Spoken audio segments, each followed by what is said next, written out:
안개 낀 갯벌 연병장 원사의 고함이 폭풍을 덮던 그때 별 2개 준장이 걸어왔다. 원사 황철민, 즉시 중지. 현장 통제한다. 한마디에 지옥 훈련의 가면이 찢어지고 학대와 비리의 문이 열렸다. 다음 이야기가 궁금하시다면 지금 바로 채널 구독해주세요. 이 영상을 어디서 보고 계신가요? 무료로 할 수 있는 소중한 응원, 더 좋은 이야기로 보답하겠습니다. 항상 즐거우시고 평안하세요. 댓글, 공유와 채널 구독은 큰 사랑이 됩니다. 네 놈들 여전히 누나를 구여대? 내가 흑판물 마시라고 했으면 뱉지 말고 삼켜. 썩은 물같이 정신이 나약한 상태로 특수부대에 지원을 했어. 이가치 없는 쓰레기들아. 어원이 숨을 못 쉬게 해줄까? 강릉 외진 곳에 위치한 바닷가, 연병자는 아침의 서리보다 더 매서운 공기로 얼어붙어 있었다. 바닷바람이 세차게 몰아쳐도 대원들의 비명과 한 중년 지휘관의 고함 소리는 폭풍 소리조차 덮어버렸다. 황철민 원사 그의 검게 죽어버린 눈동자는 교육생들을 사만사리와 광기로 번뜩였다. 내 근육질 몸과 가슴에 달린 훈증들은 잔혹한 폭력의 역사를 직면했다. 그는 벌써 지쳐서 갯벌에 넘어져 있는 교육생들의 머리에 구정물을 들이고 오며 미친 사람처럼 소리를 지르고 있었다. 야, 이민준, 네 놈은 내가 일주일 갑을 굶겼는데도 목숨이 붙어있는 꼴이 제법이구나. 네 뱃속 안에 진흙과 소금물 말고 딴 음식이 들어가게 못해. 너희는 괴물보다 독해야 해. 사람의 마음 따위는 전부 다 잊어. 네 민준은 벌써 죽음의 문턱에 서 있었다. 그의 얼굴은 찢어지고 피가 내쳤으며 흙탕물과 자갈이 뒤섞인 토사물 흔적이 그의 턱 밑을 적시고 있었다. 그는 아픔을 소리칠 기력마저 전부 다 잃었다. 이민준만 그런 게 아니었다. 연장이 있는 모든 교육생들이 황철민의 발 아래서 짐승 같은 대우를 당하고 있었다. 주변에 있던 간부들은 공포심에 떨며 전혀 나설 생각을 하지 못했다. 그들 또한 황철민의 잔혹무도한 교육 현장이 벌써 적응했거나 아니면 그에게 겁먹어서 암묵적 동조를 하고 있었다. 황철민은 넘어진 이민준의 눈동자를 향해 흙을 뿌려대며 비웃거렸다. 바로 그때 서늘하면서도 묵직한 카리스마의 여자의 목소리가 공기를 가르고 들려왔다. 그 목소리는 마치 새를 깎아낸 송곳처럼 날카롭고도 명확했다. 원사 황철민 즉시 기합을 멈춰. 오늘 지금이 순간부터 니놈의 행패는 모두 다 끝이다. 황철민 원사는 자기의 귀를 의심했다. 이 격리된 바닷가, 훈련장에 감히 자신의 권위에 도전하는 목소리가 게다가 여자의 목소리가 들릴 거라 상상도 못했다. 그는 분노하여 말소리가 난 곳으로 고개를 돌렸다. 뭐야? 이 중요한 훈련에 감히 딴지를 거는 일반인이 누구냐? 즉시 군사지역 불법 침입으로 체포될 줄 알아. 안개 속에서 한 여자가 걸어왔다. 그녀는 해병대 전교 정복 모습이었다. 20대 초반쯤 보이는 앳된 외모였지만 그녀의 눈동자는 수만 번의 전투와 고통을 넘은 듯 짙고 매서웠다. 또한 그 정복 위에 권적인 계급자는 황철민의 눈을 경악하게 만들었다. 별 2개, 해병대 특수수색대 소속의 강소영 준장이었다. 황철민, 그 위치에서 굳어버렸다. 피부색은 순식간에 흑빛으로 변했다. 그는 자기의 앞에서 일어난 가혹한 행위를 어린 장군이 전부 다 지켜봤음을 알았다. 지난 몇 년간 그 아무도 감히 갑작 권력조차 생각하지 못했던 자신의 권력 아래에 있더니 폐쇄적인 공간에 한순간에 부서져 내리는 찰나였다. 강소영 장군님, 어째 여기 곳까지? 우리는 야간지옥 훈련 중입니다. 황철민은 담원하며 거수경례했지만 그의 발은 심하게 흔들리고 있었다. 강소영 준자는 서서 쓰러져 신음하고 있는 교육생들의 비참한 몰골을 잠깐 쳐다봤다. 특히 이민준 교육생의 몰골은 처참했다. 그녀의 표정에는 단 하나의 기색도 보이지 않았지만 그 차가움이야말로 제일 커다란 살기를 품고 있었다. 야간 지옥 훈련 황철민 원사. 내가 방금 확인한 꼴이 자네가 주장한 올바른 군사 훈련이냐? 교육생에게 갯벌을 먹이고 잠과 밥을 빼앗고 구타를 해내는 짓거리가 해병대 특수수색 대대의 훈련 방식이냐? 당장 이곳에서 기합을 전부 그만둬라. 그리고 모든 교육생에게 의무대의 긴급 치료를 빨리 지시해야. 민준장의 지시는 하늘을 찌르는 듯 대단했고 연병장을 휘감고 있던 살기와 압박감조차 한순간에 그녀의 발밑 아래로 꿇어앉혔다. 근처의 간부들조차 황철민이 아닌 강준장의 지시에 맞춰 행동하기 시작했다. 황철민은 정신을 수습하고 위기를 피하려 했다. 장군님 착각이십니다. 쟤들은 지원에서 지옥의 훈련을 고티는 중입니다. 아픔 없이는 완벽한 특수요원이 될 수 없습니다.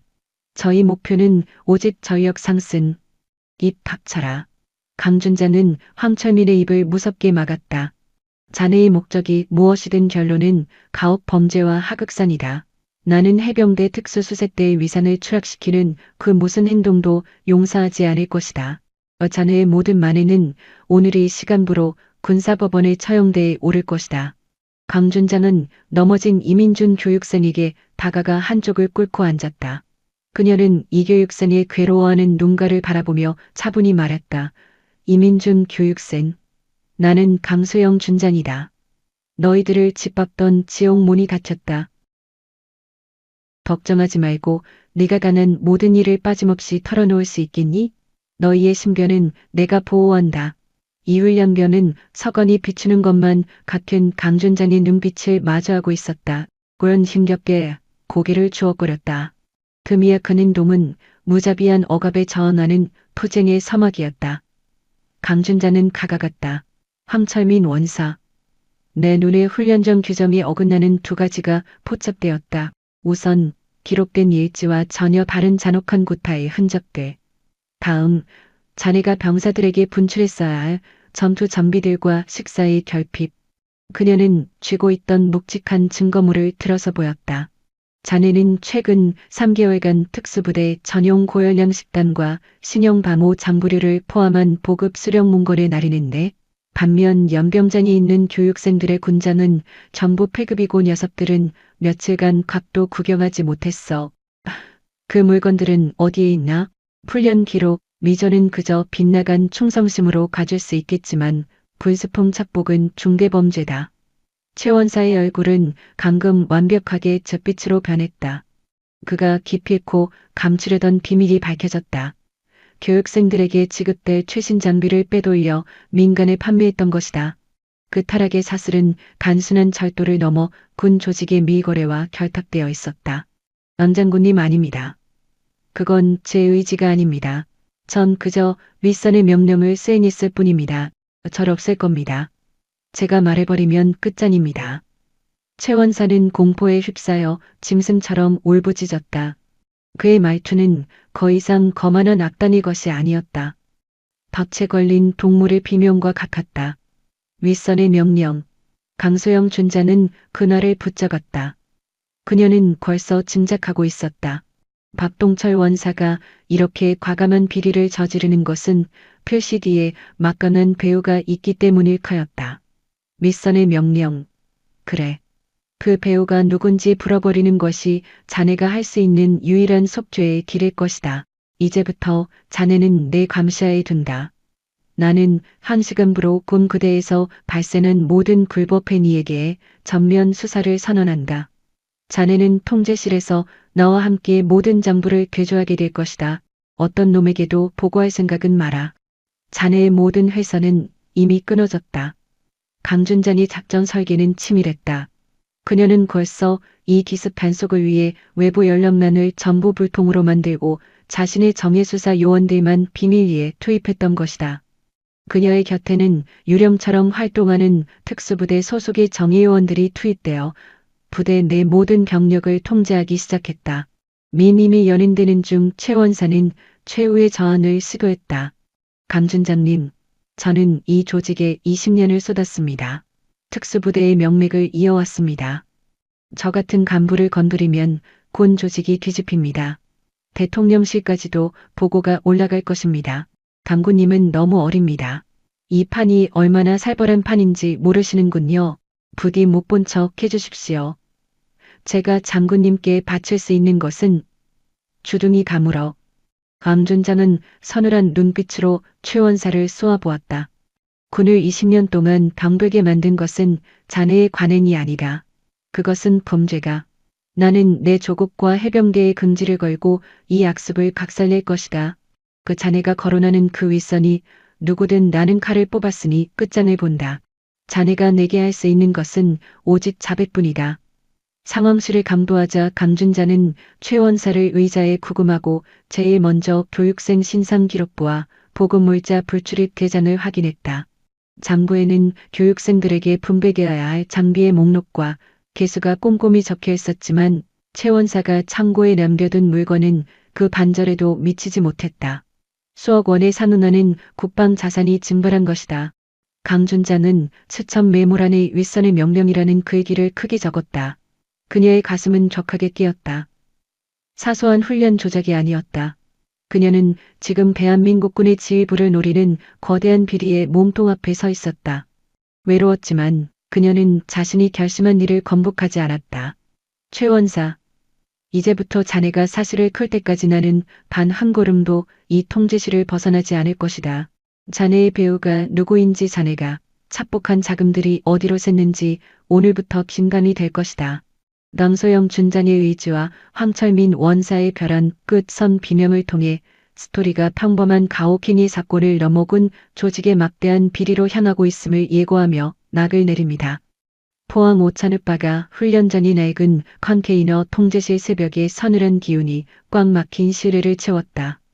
강소영 준장은 두터운 정막 안에서 황철민 원사를 응시하고 있었다. 원사의 눈은 극한의 두려움과 포기로 어지러웠다. 내일 통제실에는 강준장이 직접 데려온 특수수색대 예하의 헌병 2명이 허수아비처럼 서 있었다. 황철민 원사 시간 끌지 마라. 내 입에서 윗선의 명령이라는 말이 나왔다. 그 명령이 무엇이며 누가 시킨 것인지 지금 가로 불어. 강준장은 증거물을 책상 위에 건져놓으며 차갑게 말했다. 걱정하지 말고 네가 가는 모든 일을 빠짐없이 털어놓을 수 있겠니? 너희의 신변은 내가 보호한다. 이 훈련병은 서관이 비추는 것만 같은 강준장의 눈빛을 마주하고 있었다. 그는 힘겹게 고개를 주걱거렸다. 그 미약한 행동은 무자비한 억압에 저항하는 투쟁의 서막이었다. 강준장은 가가갔다. 황철민 원사, 내 눈에 훈련전 규정에 어긋나는 두 가지가 포착되었다. 우선 기록된 일지와 전혀 다른 잔혹한 구타의 흔적들. 다음, 자네가 병사들에게 분출했어야 할 전투 정비들과 식사의 결핍. 그녀는 쥐고 있던 묵직한 증거물을 들어서 보였다. 자네는 최근 3개월간 특수부대 전용 고열량 식단과 신형감호 장부류를 포함한 보급 수령 문건을 나르는네. 반면 연병장에 있는 교육생들의 군장은 정복 회급이고 녀석들은 며칠간 밥도 구경하지 못했어. 그 물건들은 어디에 있나? 훈련 기록, 위조는 그저 빗나간 충성심으로 봐줄 수 있겠지만 군수품 착복은 중대범죄다. 최 원사의 얼굴은 방금 완벽하게 잿빛으로 변했다. 그가 기필코 감추려던 비밀이 밝혀졌다. 교육생들에게 지급될 최신 장비를 빼돌려 민간에 판매했던 것이다. 그 타락의 사슬은 단순한 절도를 넘어 군 조직의 밀거래와 결탁되어 있었다. 강 장군님 아닙니다. 그건 제 의지가 아닙니다. 전 그저 윗선의 명령을 수행했을 뿐입니다. 절 없앨 겁니다. 제가 말해버리면 끝장입니다. 최 원사는 공포에 휩싸여 짐승처럼 울부짖었다. 그의 말투는 더 이상 거만한 악단의 것이 아니었다. 덫에 걸린 동물의 비명과 같았다. 윗선의 명령. 강소영 준장은 그날을 붙잡았다. 그녀는 벌써 짐작하고 있었다. 박동철 원사가 이렇게 과감한 비리를 저지르는 것은 PCD에 맞건한 배우가 있기 때문일 가였다. 윗선의 명령. 그래. 그 배우가 누군지 불어버리는 것이 자네가 할 수 있는 유일한 속죄의 길일 것이다. 이제부터 자네는 내 감시하에 둔다. 나는 현 시간부로 곤 부대에서 발생한 모든 불법 행위에 대해 전면 수사를 선언한다. 자네는 통제실에서 나와 함께 모든 장부를 대조하게 될 것이다. 어떤 놈에게도 보고할 생각은 마라. 내 모든 회선은 이미 끊어졌다. 강준장의 작전 설계는 치밀했다. 그녀는 벌써 이 기습 반속을 위해 외부 연합만을 전부 불통으로 만들고 자신의 정예 수사 요원들만 비밀리에 투입했던 것이다. 그녀의 곁에는 유령처럼 활동하는 특수부대 소속의 정예요원들이 투입되어 부대 미 모든 경력을 통제하기 시작했다. 넷닛으로 연행되는 중 최원사는 최후의 저항을 시도했다. 강준자님, 저는 이 조직에 20년을 쏟았습니다. 특수부대의 명맥을 이어왔습니다. 저 같은 간부를 건드리면 군 조직이 뒤집힙니다. 대통령실까지도 보고가 올라갈 것입니다. 장군님은 너무 어립니다. 이 판이 얼마나 살벌한 판인지 모르시는군요. 부디 못 본 척 해주십시오. 제가 장군님께 바칠 수 있는 것은 주둥이 다물어. 왕준장은 서늘한 눈빛으로 최원사를 쏘아보았다. 네 이외의 군을 20년 동안 병되게 만든 것은 자네의 관행이 아니라. 그것은 범죄다. 나는 내 조국과 해병대의 긍지를 걸고 이 악습을 곽산낼 것이다. 자네가 거론하는 그 윗선이 누구든 나는 칼을 뽑았으니 끝장을 본다. 자네가 내게 할 수 있는 것은 오직 자백뿐이다. 상황실에 담도하자 강준자는 최원사를 의자에 구금하고 제일 먼저 교육생 신상기록부와 보급물자 불출입 대장을 확인했다. 담부에는 교육생들에게 분배되어야 할 장비의 목록과 개수가 꼼꼼히 적혀 있었지만 최원사가 창고에 남겨둔 물건은 그 반절에도 미치지 못했다. 수억 원의 상흔하는 국방 자산이 증발한 것이다. 강준자는 수천 메모란을 윗선의 명령이라는 글귀를 크게 적었다. 그녀의 가슴은 격하게 뛰었다. 사소한 훈련 조작이 아니었다. 그녀는 지금 대한민국군의 지휘부를 노리는 거대한 비리의 몸통 앞에 서 있었다. 외로웠지만 그녀는 자신이 결심한 일을 번복하지 않았다. 최원사, 이제부터 자네가 사실을 풀 때까지 나는 간 한 걸음도 이 통제실을 벗어나지 않을 것이다. 자네의 배우가 누구인지, 자네가 착복한 자금들이 어디로 샜는지 오늘부터 긴감이 될 것이다. 남소영 준장의 의지와 황철민 원사의 벼랑 끝 선 비명을 통해 스토리가 평범한 가오케니 사건을 넘어군 조직의 막대한 비리로 향하고 있음을 예고하며 막을 내립니다. 포항 오천읍 바다 훈련장의 낡은 컨테이너 통제실 새벽의 서늘한 기운이 꽉 막힌 실내를 채웠다. 강소영 준자는 두터운 적막 안에서 황철민 원사를 응시하고 있었다. 원사의 눈은 극한의 두려움과 포기로 어지러웠다. 통제실에는 강준장이 직접 데려온 특수수색대 이하의 헌병 2명이 허수아비처럼 서 있었다. 황철민, 원사 시간 끌지 마라. 내 입에서 윗선의 명령이라는 말이 나왔다. 그 명령이 무엇이며 누가 시킨 것인지 지금 바로 불어. 강준장은 증거물을 책상에 건져놓으며 차갑게 말했다. 내중 3일 뒤 강준장은 사령부의 회의실로 호출되었다. 그녀를 기다린 인물은 사령부 내 수세로 불리는 박기철 소장이었다. 박 소장의 눈빛은 강준장을 향한 노골적인 불쾌감과 살기로 번들거렸다. 강준장, 자네가 지금 건드린 사안이 얼마나 위험한 내관인지 알고 있나? 최원사의 징계는 간연하다. 병영 부조리와 보급 물자 착복은 절대로 묵과할 수 없지. 그러나 윗선의 개입이라거나 예비역 장성 모임 같은 이야기는 보를 넘은 것 아는가? 자네의 착각으로 군 기강을 엉망으로 만들고 있어. 박 소장은 서류를 거칠게 내던지면서 강준장에게 호통을 쳤다. 강준장은 기에 놓이지 않았다. 소장님, 저는 부대에서 피해자들의 끔찍한 진술을 받았고 최원사의 증언을 녹취했습니다.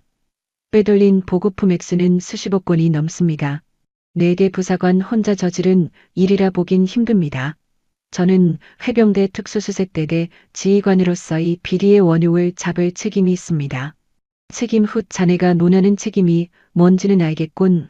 그러나 명심하게 군은 자네의 정의감 따위로 돌아가는 조직이 아니다.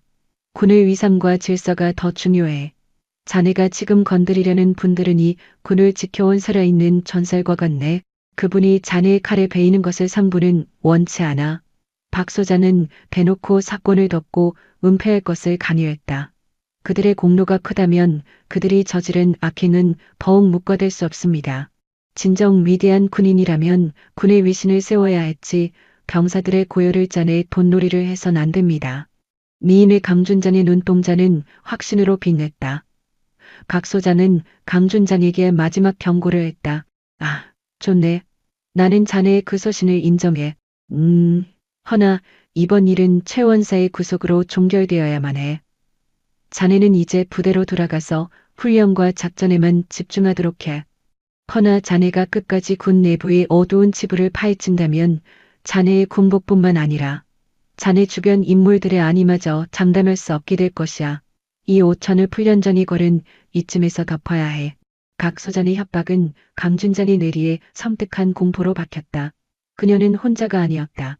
이민준 훈련병과 같이 용기를 내어준 내부 고발자들의 목숨이 달려 있었다. 그녀는 본섬을 나오면서 막연한 두려움과 동시에 차가운 투지를 느꼈다. 이제 그녀의 싸움은 단순한 비리 척결을 넘어 거대한 권력과의 승종 게임이 되었다.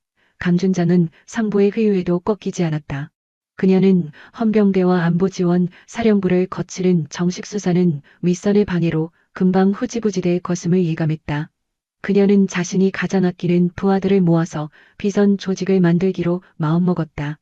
포항 외곽에 거려진 창고 강준자는 본인과 같이 특수수색대에서 오랫동안 공고동락해온 감도진 소령과 이수와 중사를 불렀다. 강소령은 탁월한 첩보 분석가였고 이 중사는 사이버전 및 암호 해독 분야의 베테랑이었다.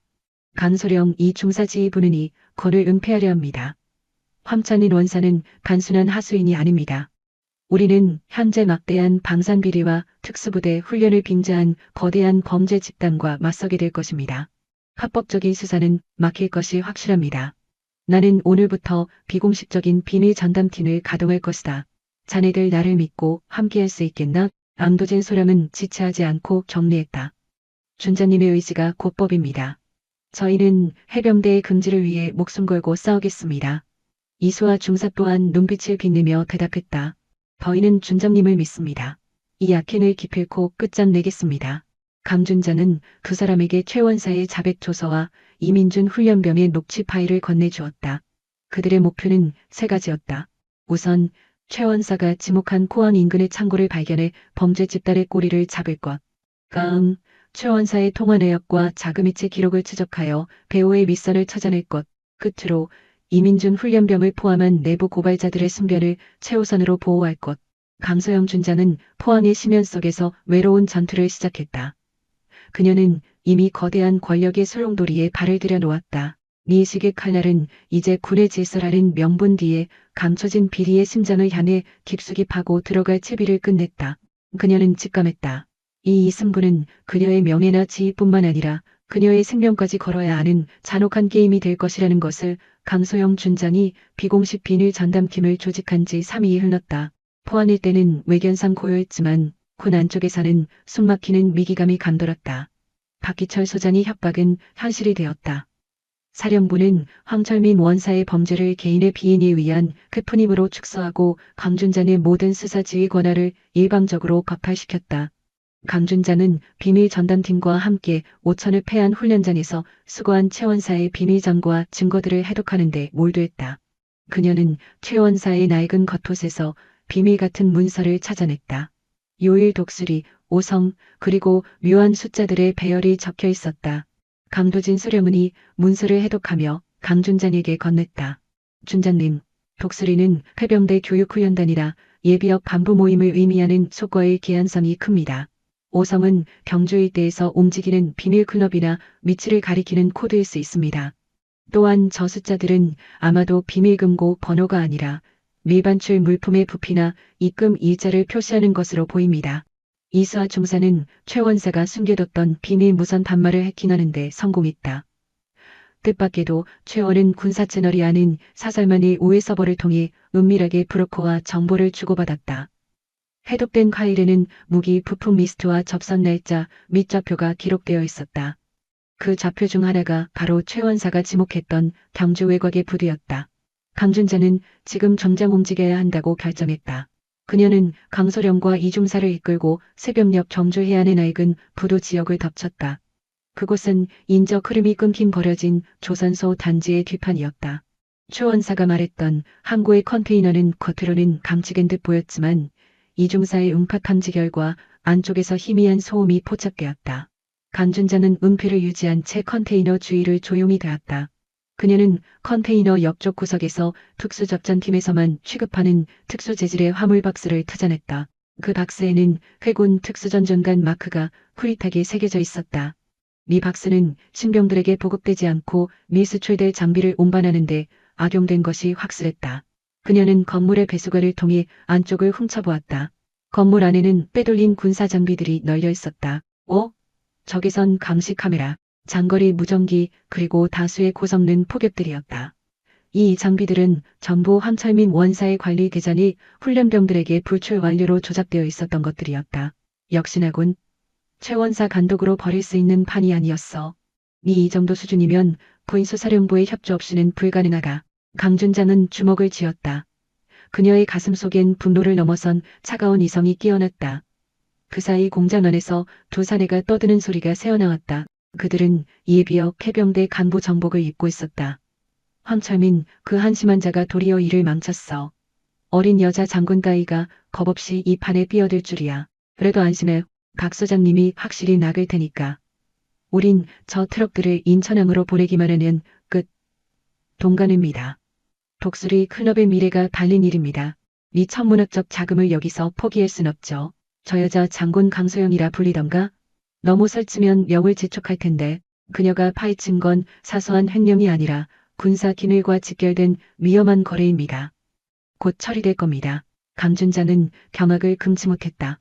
박기철 소장이 이 공주의 체계적인 방어에 몰래 개입하고 있다는 진실과 놈들이 이 범죄를 독수리라는 예비역 단체와 결탁하고 있다는 정황을 포착했다. 게다가 놈들이 저 장비들을 하회로 팔아치우려 한다는 음모까지 알아채게 되었다. 군사기밀과 직결된 위험한 거래라는 발언은 이 사건이 단순한 도둑질을 넘어 국가반여 행위와도 닿아있음을 의미있다. 강준잔이 현장을 고사나 추후 작전을 구상하던 바로 직후 이수아 중사에게 가급한 무전이 걸려왔다. 준장님 비산입니다. 이민준 훈련병이 머무는 안전가옥의 괴한들이 들이닥쳤습니다. 번호 없는 검은 벤 2대가 후문초소를 돌파했습니다. 강어선이 무너졌습니다. 이중사의 목소리는 절박함으로 떨리고 있었다. 강준잔의 가슴이 철렁 내려앉았다. 박기철 소장의 경고가 실제로 벌어진 셈이다. 그녀를 바로 노리는 대신 가장 쉬운 목표인 제보자를 없애려 든 것이다. 어서 이 훈련병의 신병을 포항 시내에서 제일 동떨어진 영천 쪽의 비밀 거처로 회신시켜 강도진 자네는 기동대에 지원 요청을 해서 불법 습격자들을 체포하도록 지시해. 니 중사 즉시 이 훈련병 경호조와 채널 고정해 내가 직접 통제한다. 강준자는 가로 이 훈련병의 생명보호를 제1원칙으로 하갈했다. 강준잔이 따른 대처 덕택의 암살자들은 이 훈련병에게 치명적인 공격을 입히기 전에 경호조에 의해 제압되었다. 그러나 이 소동은 강준잔에게 확실한 경고를 각인시켰다.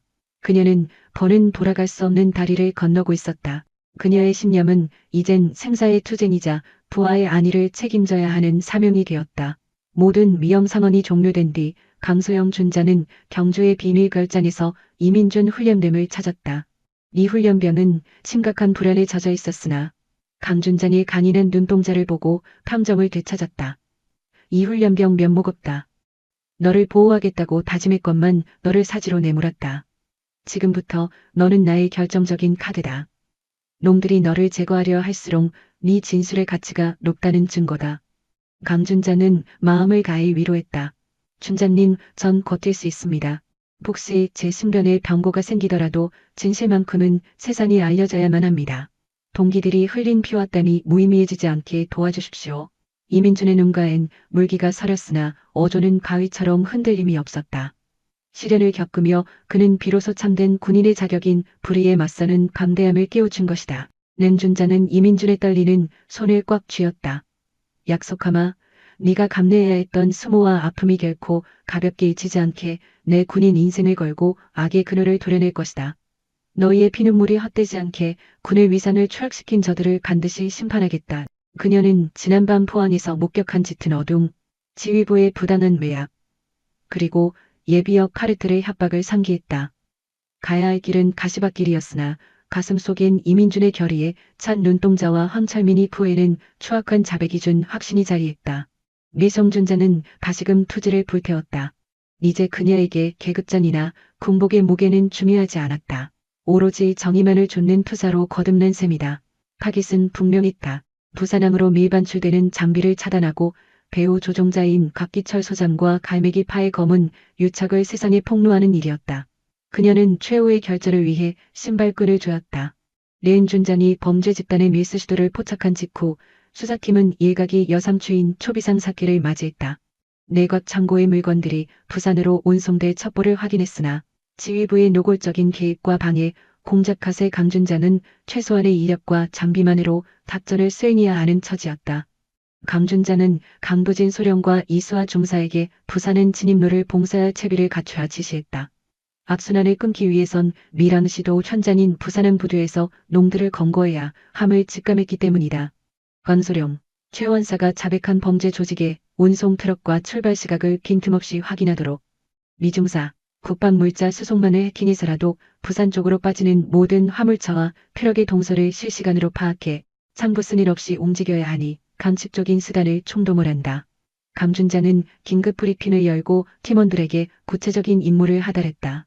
강소령은 유출된 장비의 부피와 무게를 계산해 운송 수단을 추론했다. 준장님, 수십억 개의 특수 장비를 옮기려면 적어도 10군 윙바디 트럭 2대는 있어야 합니다. 놈들은 추적을 피하기 위해 군용 트럭 대신 일반 물류회사의 대형 화물차로 위장해 움직일 공산이 큽니다. 거사 시간은 심야 혹은 내일 새벽일 겁니다. 포항발 부산행 루트는 경부선이 유일합니다. 미중사는 즉시 키보드를 두드려 지역 물류업체들의 배차표를 해킹, 분석에 들어갔다. 얼마 지나지 않아 모니터 속에서 묘한 배차기로 하나가 그녀의 눈에 포착되었다. 준장님, 금일 자정 칠성 물류 명의로 부산항 3부도 진입 이야기 잡혀 있습니다. 품목은 산업용 기계로 위장했지만 재원과 중량이 우리가 찾는 군용 장비와 한치의 오차도 없습니다. 칠성은 압수했던 최원사의 비밀 수첩 메모에 적혀있던 바로 그 코드네임이었다. 낸 준장이 입가에 서늘한 미소가 번졌다. 잡았다. 칠성 물류. 놈들의 꼴이다. 강소령, 자네는 헌병과 기무부대, 내 믿을 만한 인원들에게 상황을 전파하고 지원 병력을 모아 보안 유지 철저히 하고 각 수장 측근들에게 정보가 새나가는 일은 없어야 한다. 니중사, 우린 강장 부산으로 쏜다. 현장 지휘는 내가 맡는다. 치계가 자정을 넘기자마자 강소영 준장과 이수와 중산을 렌케한 승용차에 몸을 싣고 포항을 빠져나와 남쪽으로 달렸다. 고속도로는 한치 앞도 분간하기 힘든 해무와 칠흑 같은 어둠에 잠겨 있었다. 강준장은 타들어가는 속내를 감추며 핸들을 잡았다. 이번에 실패하면 거대 길이의 실체는 국경 밖으로 빼돌려져 영구미제로 남을 게 뻔했다. 새벽 2시경 이중사의 무전기에서 긴박한 보고가 터져나왔다. 타깃 발견. 포항 요금소를 통과한 칠성로고 트럭 2대가 부산 방면으로 고속 주행 중입니다. 어석 중입니다. 놈들이 서두르고 있어. 알았다. 작전대로 쫓는다. 강준자는 가속 페달을 깊게 가봤다. 낸이 같은 고속도로 산에서 강준자의 세간과 거대한 트럭들간에 피말리는 레이스가 펼쳐졌다. 놈들의 트럭은 단순한 화물 운송용이 아니었다. 운전석에 앉은 자들은 군 수송 작전에 잔뼈가 굵은 전문가들이 분명했다. 트럭들은 고개하듯 차선을 가꾸며 강준장이 차를 도로 밖으로 밀어내려 했고 민간 차량의 접근조차 차단했다. 강준장은 충돌 위험을 무릅쓰고 트럭 사이 좁은 틈을 파고들어 선두 차량 옆에 바짝 붙었다. 그녀는 마이크를 잡고 운전석을 한이 이갈했다. 해병대 준장 강소영이다. 즉시 갓길에 차를 대고 멈춰라. 군수품 불법 유출 현행범으로 너희를 체포한다. 트럭 기사는 강소영 준장의 방송을 무시한 채 속도를 극한으로 올리며 강소영 준장의 차를 벼랑 끝으로 몰아붙이려 핸들을 고치게 꺾어댔다. 강소영 준장은 동물적 감각으로 충돌을 멸했지만 등골이 오싹해지는 전의를 느꼈다. 놈들은 단순한 배달원이 아니었다. 중무장을 갖추고 훈련받은 고대 범죄 조직의 사령들이었다. 무려 3시간 넘게 이어진 레이스 끝의 차량들은 인천항 외곽 창고로 들어갔다. 강준장은 보안 요원의 감시를 끌고 놈들을 추적해 창고 깊숙이 잠입했다. 항구는 정막이 감돌았고 녹슨 컨테이너들이 칠흑 같은 밤에 괴물마냥 서 있었다. 이외의 검은색 대형 밴 세대가 낡은 어선 옆에 정차해 있었고 차량 근처에선 건장한 사내들이 박스를 옮기느라 바쁘게 오가고 있었다. 놈들은 작업복을 입었으나 날카로운 눈빛과 절도 있는 동작은 놈들이 용병 출신이거나 숙련된 킬러들임을 알게 해주었다. 강준자는 이 중사에게 조용히 매각을 정찰하라고 명령하고 강소령에게 구조팀이 감도할 시간을 다시금 확인했다. 는 가격대가 현장에 오기까지는 적어도 30분이 소요될 듯했다. 그녀는 이 시간을 혼자 견뎌야 했다. 그때 무리들 틈에서 한 사내가 걸어 나왔다. 바로 박기철 소장이었다. 놈은 제복 대신 검은 양복을 입고 있었으나 그에게선 살벌한 살기가 뿜어져 나왔다. 꿀은 현장을 통제하며 무기의 반출을 재촉하고 있었다. 빨리 움직여 동트기 전에 이 박스들을 모두 쓸어야 한다. 혹시 서울에서 누가 냄새를 맡고 따라왔나? 창고에 그 멍청한 자식 때문에 간이 꼬였어. 이 무기들은 단순한 미수품이 아니야. 내 목숨이 달린 돈이다. 박 소장의 맺힘에는 광기가 서려있었다. 강준자는 배신감과 허탈에 빠졌다. 박 소장이 단순 뇌물을 받은 게 아니라 이 끔찍한 무기 밀매의 실질적인 설계자 중 한 놈이었던 것이다.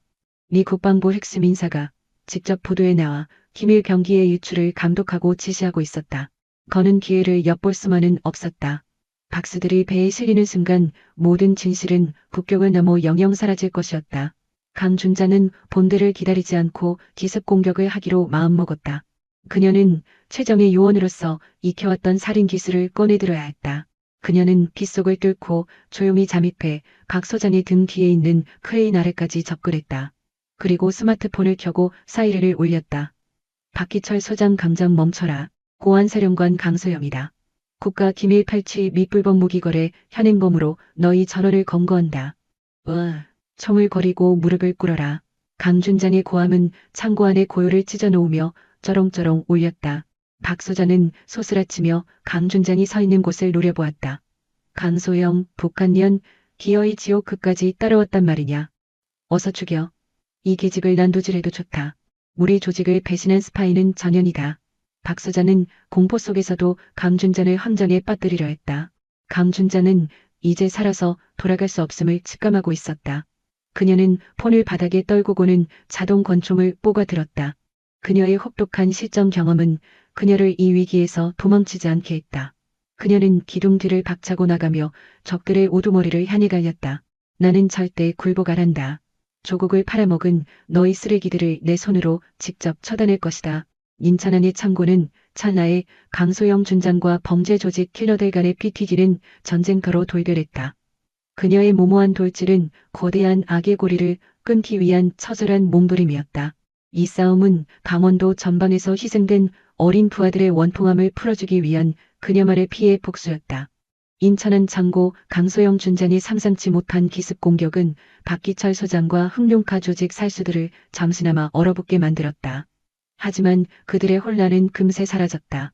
놈들 또한 해외 용병 부대 출신이거나 살인 기술을 연마한 인간 흉기들이었기 때문이다. 여자를 생포해 가리만 맞춰라. 놈들의 정보를 치내야만 한다. 박 소장은 화물차 뒤로 몸을 피하며 고함쳤다. 강준장은 바쁜 숨을 내쉬며 조준을 했다. 그녀는 총알 한 개도 낭비해선 안 되었다. 그녀의 무기는 구형이었지만 적들은 국가 기밀을 훔칠 정도의 감력을 지닌 놈들이기에 총하기로 무장했을 확률이 높았다. 강준장의 베테랑 요원다운 유연함과 전투적인 몸놀림은 탁월했다. 그녀는 화물상자와 기둥 사이를 넘나들며 용병들의 사각지대를 파고들었다. 그녀는 놈들의 다음 발을 예측해 정확하게 놈들의 하반신을 겨냥하고 대응 사격을 가했다. 쿵쿵 파열음이 빗물 속에서 터져나왔다. 행동대원 몇 놈이 가리 쪽을 맞고 넘어졌지만 나머지는 무섭게 살기를 내뿜으며 강준장을 향해 거리를 좁혀왔다. 김대위, 본대가 당도할 때까지 적을 묶어둬야 해. 내 좌표를 숨기지 말고 강소령에게 화력 지원을 요청해라. 강준장은 인이어로 김대위에게 급박하게 소리쳤다. 박중사는 안전한 위치에서 부대의 지형 정보를 파악하며 강소영에게 실시간으로 적대 세력들의 위치를 전송해 주었다. 총격전이 격렬해지는 와중에 박기철 소장은 강소영을 향해 고함쳤다. 그는 판세를 뒤집기 위해 강소영을 심리적으로 꺾으려 했다. 강소영, 내가 지금 무슨 일을 벌이는지 짐작은 가나? 너는 단순히 비리를 쫓는 것이 아니야. 이 물자들은 국가 안보와 직결된 것이다. 우리는 이것을 타국 세력에게 넘겨 군의 비밀을 팔아넘긴 것이 아니라 위장된 거래를 통해 우리의 정보만은 확충하려 한 것이다. 네가 이 계획을 망치고 있어. 강소영은 믿지 않았다. 위장된 작전 군수 물품을 빼돌리고 훈련병들을 괴롭히는 것이 국가안보작전이라고. 헛소리는 집어치워라. 박 서장, 너희의 욕망을 국가안보라는 허울 속에 은폐하지 마. 탐욕, 네가 뭘 알아? 네 조직의 군은 썩었어. 진정한 힘은 부와 정보에서 나오는 것이다. 우리는 더 이상 답답한 충성심으로는 생존할 수 없어. 황철민 원사는 우리의 희생양이었다. 훈련병들을 가혹하게 굴려서 그들의 장비를 빼돌리고 그 돈으로 더 큰 계획을 진행하여 했다. 박기철 소장의 목소리는 광기에 가까웠다. 그의 진술은 파격적이었다. 그들은 단순히 돈을 노린 것이 아니라 횡령한 군수물자를 활용해 군의부의 독자적인 정보 조직을 창설하려 했던 것이다. 이 조직은 발맥이라는 이른 하에 군의 핵심 정보를 사고 팔며 군 내부의 권력 지형을 뒤흔려 했다. 황철민 원사의 가혹 훈련은 그 조직의 자금줄을 확보하기 위한 잔혹한 방편이었던 것이다. 강소영의 사격 실력과 전술적 우위에도 불구하고 압도적인 수적 열세는 극복하기 힘들었다.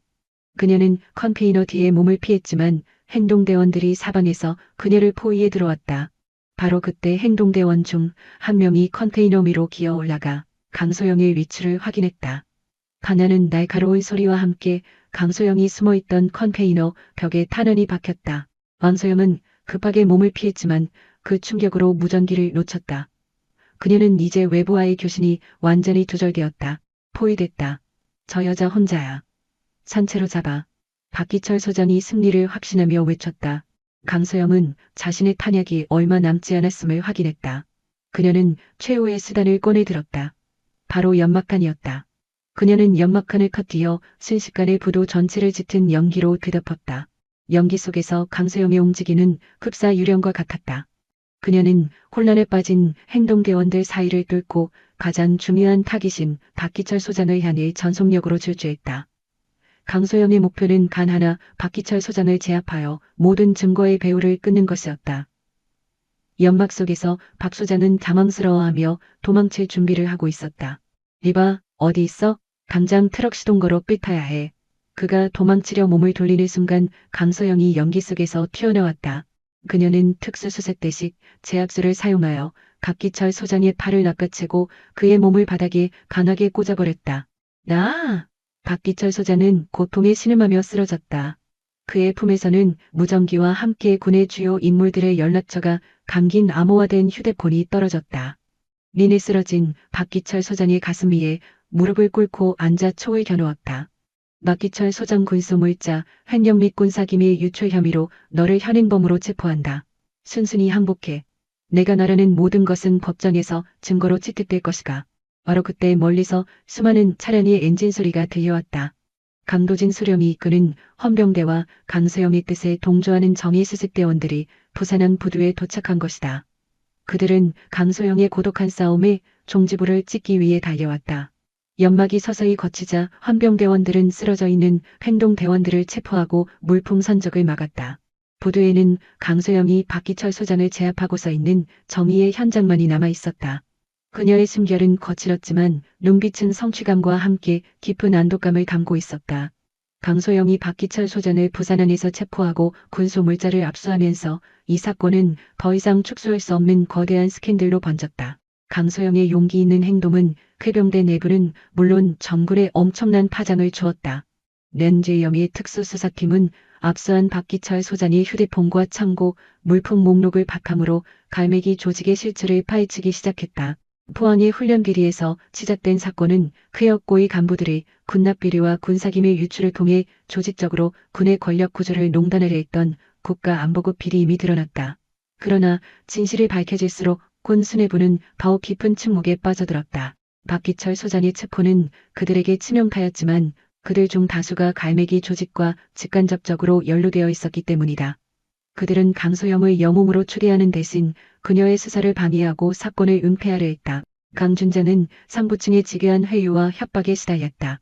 그녀가 제출한 자료와 기록은 고의로 누락되었고 그녀의 수사는 조직을 분열시키는 독단적 테니이자군 기간회의의 표본이라며 매도당했다. 왕준장 박 소장의 판회는 이미 결론난 것이나 마찬가지네. 하지만 자네는 이제 곧 갈매기의 꼬리를 놓게나. 그들의 문건에는 자네의 스승이자 신뢰하는 장성들이 연루되어 있네. 자네의 위험한 독주가 우리 군의 조직력을 뿌리째 뽑고 있네. 당장 끝내게. 합참본부의 모고의 간부가 직접 그녀의 집무실로 찾아와 강준장에게 조용히 압박했다. 제1부의 회유 속에서 조직의 가장 아픈 손가락인 이민준 훈련병이 기어이 마음을 굳혀 진실 앞으로 나섰다. 강준자는 그를 보호하여 매곽의 한적한 병동에 그를 피신시켰지만 이 훈련병은 계속 도망만 다니지는 않겠다고 다짐했다. 장군님, 저는 이제 피하지 않으렵니다. 저희 뼈아픈 상처와 동기 훈련병들이 가난 그 끔찍했던 악몽이 묻히지 않게 하려면 제가 직접 증언해야만 합니다. 강철민 원사와 박기철 소장이 저지른 구타는 빙산의 일각일 뿐입니다. 놈들이 우리를 시켜 리반출한 최신 무기가 저 적들의 손에 넘어가 어떤 위험이 되었는지 온 국민이 알아야 합니다.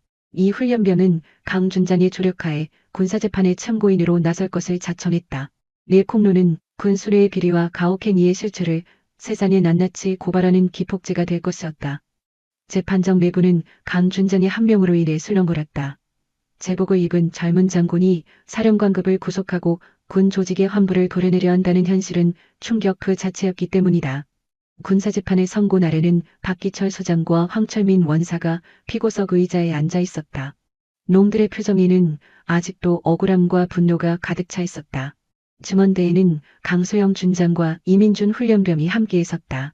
강 준장은 현장 비밀 벙커에서 체증했던 각종 반일륜적인 학대와 인천항으로 빼돌린 밀수품들의 내역, 그리고 갈매기 부대의 전모와 박 소장의 육성을 차분하고 냉철하게 공개했다. 느려 가장 결정적 순간 이민준 훈련병이 마이크를 잡았다.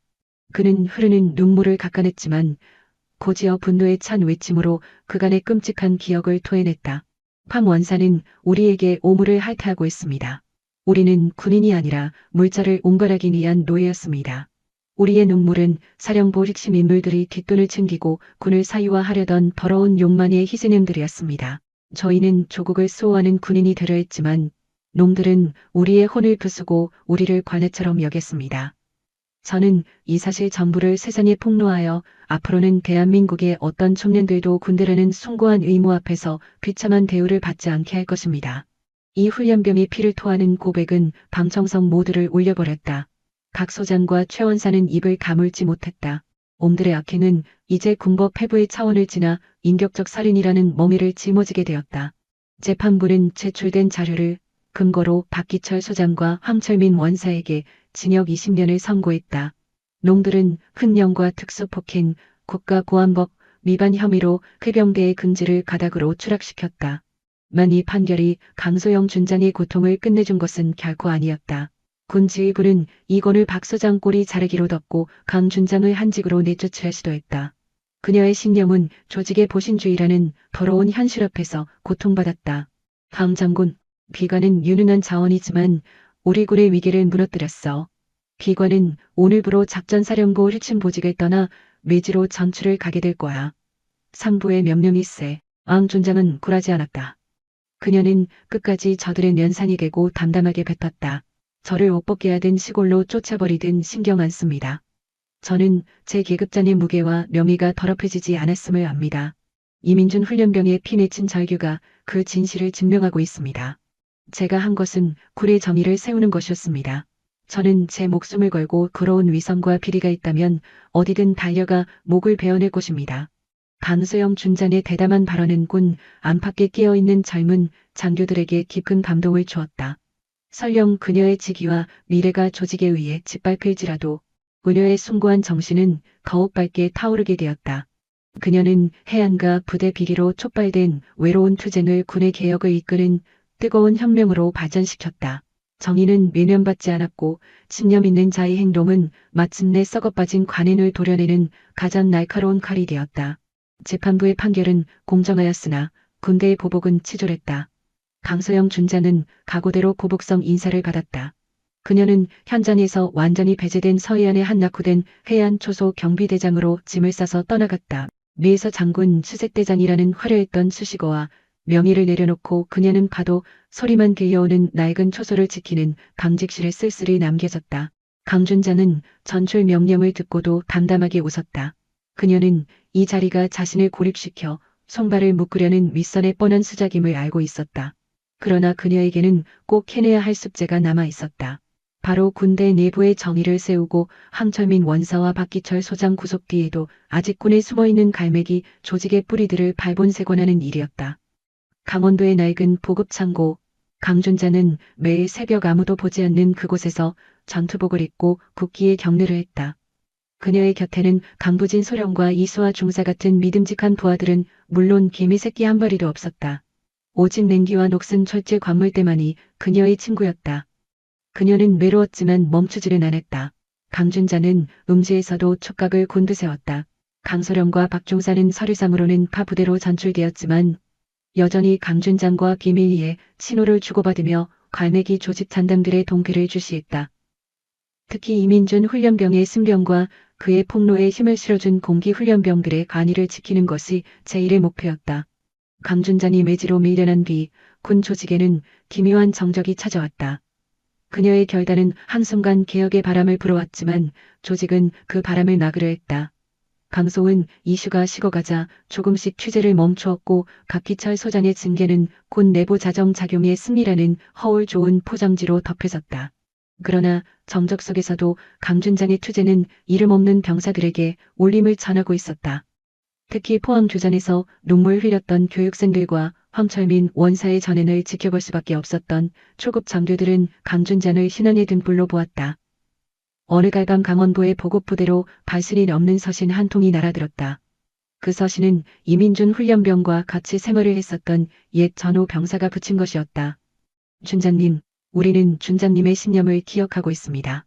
군은 입을 나그라들겠지만 우리는 결단코 포기하지 않을 것입니다. 우리 중 몇몇은 현역으로 군에 있습니다. 우리는 준장님이 심은 개혁의 불씨가 타오르기를 바라고 있습니다.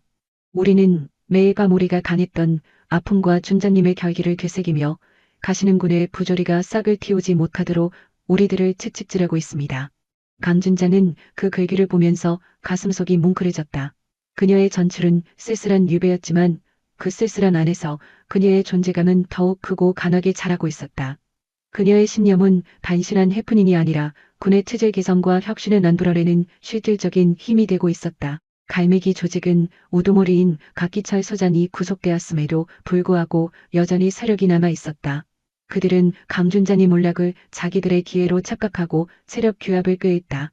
놈들의 일체적 타깃은 강준장의 열락맘을 차단시키고 그녀에게 보급하는 것이었다. 강도진 소령의 비밀 첩보에 의하면 갈매기 세력들은 강준장이 강원도의 물류 창고를 이용해 아직도 내부의 비리를 캐내고 있다고 판단했다. 그들은 강준장이 일거수일투족을 묻기 위해 군 감찰 부서를 움직이기 시작했다. 준장님 급합니다. 공보에서 준장님을 표적으로 특별 감사를 기획하고 있습니다. 계획적인 명분은 군수 물품 관리 부실이지만 진짜 목적은 준장님과 우리 팀의 사적인 만남을 찾아내서 군사법 위반으로 가두려는 것입니다. 놈들이 그곳으로 조사단을 파견할 겁니다. 강소령은 보완된 비선을 통해 급박하게 고고했다. 강준자는 예감한 일이 터졌다고 여겼다. 그녀의 의지를 철저하게 짓밟으려는 계략이었다. 그녀는 즉시 보급 부대의 모든 장부를 치밀하게 점검하기 시작했다.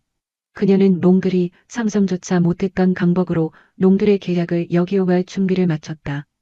조사단이 강원도 현장에 들이닥친 날 그들은 강준장의 완벽한 부대 관리에 혀를 내두르고 말았다.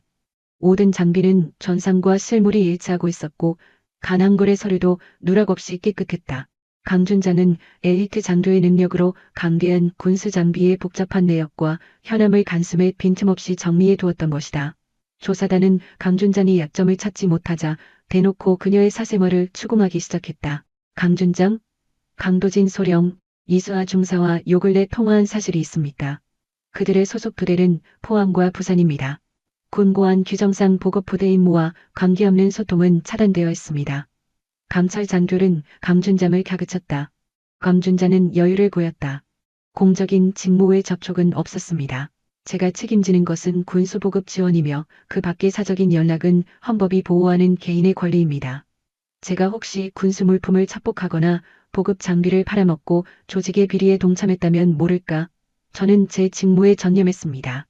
그녀는 황철민 원사와 박기철 소장의 범죄를 빗대어 말하며 감찰팀을 공격했다. 감찰팀은 본래의 목적이 단순한 규정 위반 조사가 아니라 강준장의 폭로를 저지하는 데 있음을 직감했다. 하지만 그녀는 멈추지 않고 역습을 가했다. 강준자는 그들에게 과거 보급 창고 내에서 은밀하게 사라진 물자들의 구체적인 데이터, 로그를 제시했다.